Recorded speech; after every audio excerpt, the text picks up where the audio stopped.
एक ऐसे elected prime minister के खिलाफ जिसको या सियासतदान जिसको इतना भारी मैंडेट मिले,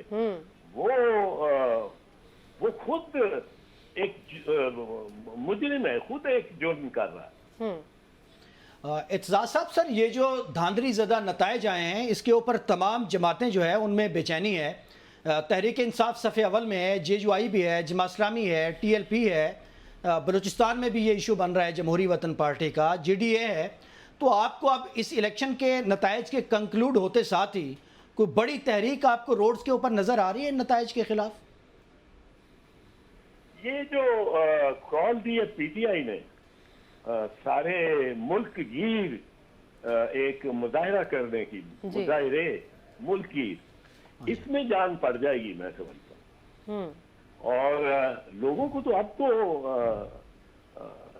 एक चीज साफ नजर आनी शुरू हो गई है, इसमें जान पड़ जाएगी। और ये जो सबसे ज्यादा इसका बेनिफिट ले रहे हैं, जो कि आप देखें लाहौर में मरियम बीबी अभी मेंबर भी नहीं हुई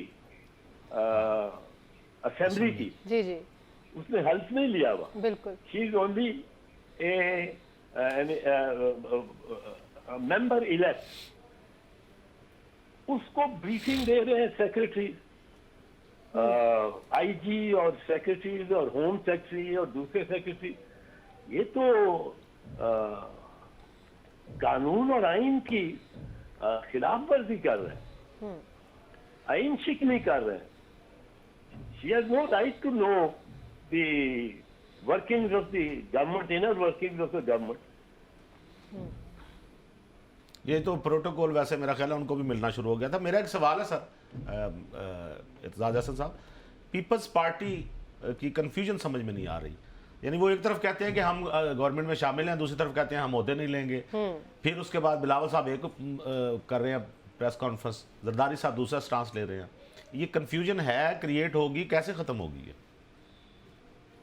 देखिए, एक चीज जो हमारे पेश नजर रही है वो ये रही है कि एक दोबारा नए इलेक्शन से जिस कदर हो सके उससे बचा जाए।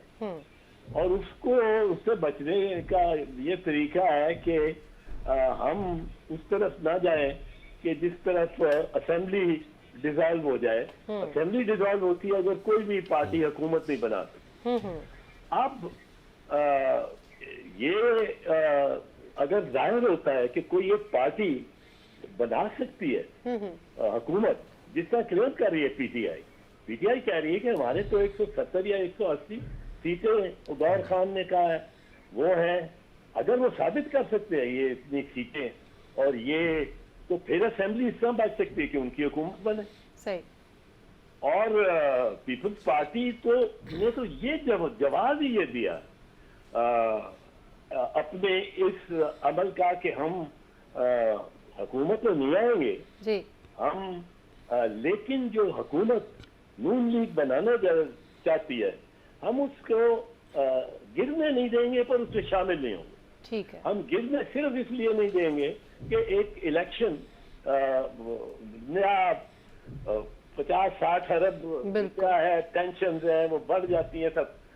पर अब इसके बाद तो पीपल्स पार्टी की क़यादत जो है वो मेरा ख्याल है ये मौलाना के ऐसे दो टोक बयान पे मौलाना से भी राब्ता करेगी और पूछेगी और इस पे एक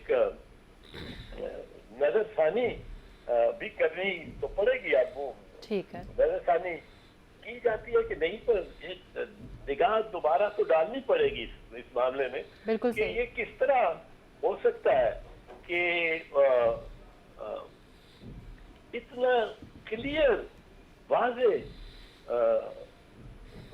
ये हो इकबाली बयान कि हमने वोट इसलिए डाला क्योंकि हमें आर्मी चीफ बाजवा ने कहा कि इसको वोट डालो, ठीक है, इसके खिलाफ।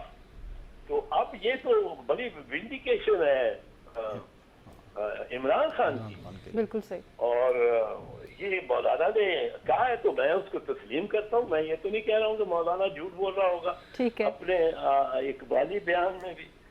तो इसमें अगर तो एक नए इलेक्शन से बचना है जी, तो ये सारी जो पिटिशंस हैं इनका फैसला करे इलेक्शन कमीशन, एक हफ्ते में निपटाए सारी। ठीक है, ये भी निपटाए जो क्लेम है पीटीआई का कि उनके पास 170 या 180 सीटें और पंजाब में भी मेजॉरिटी है, और इसको इनके केसेस सारे फैसला करे, वो फॉर्म 45 को खातिर में लाए, देखे उनकी बुनियाद पर ही फॉर्म 47 बनी है, जो कि मेंबर का पता लगता है कि मेंबर हुआ है, मुंतखब हुआ है कि नहीं हुआ है, हारा है कि जीता है। तो अब तो यही एक रास्ता मेरे ख्याल में रह गया। मैं इस पे और भी गौर करूंगा, पर जाहिर तो यही कि ये जो भी इलेक्शन कमीशन के सामने इस वक्त मामला ज़ेरे गौर है, ठीक है, और ज़ेरे तस्वीर है, उनका 7 दिन के अंदर अंदर, क्योंकि 21 डेज के अंदर अंदर the assembly has to meet. ठीक है, ठीक हो गया, ठीक हो गया। एतजाज अहसन साहब हमारे साथ मौजूद थे।